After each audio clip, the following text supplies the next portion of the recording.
This is the Kalandia checkpoint in the occupied West Bank, and the Israeli police have just shot 2 Palestinians. Officers say the woman was holding a knife and that the pair walked towards them despite repeated orders not to. One witness described what happened.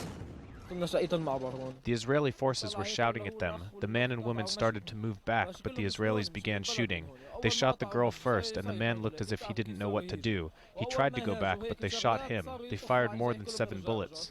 The woman who died was called Maram.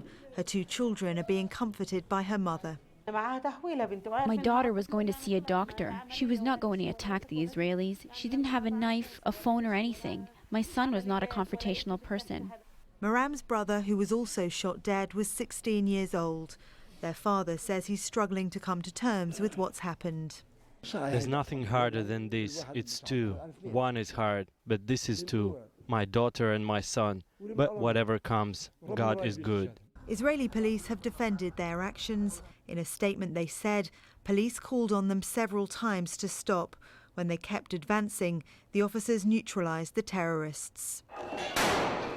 The unrest across Israel and the occupied territories began last September at the Al-Aqsa Mosque compound in occupied East Jerusalem. Palestinians fear Israel wants to change the rules governing access to the site.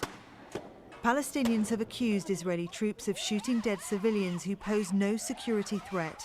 In some cases, that's a claim supported by rights groups such as Amnesty International. Israeli forces say they're responding to attacks. There are conflicting reports about what happened at the latest incident at Kalandia checkpoint. But what is clear is that Palestinians say that with every death, anger on the street shows no sign of easing, and calls grow for Israeli forces to change how they respond. Victoria Gatenby, Al Jazeera.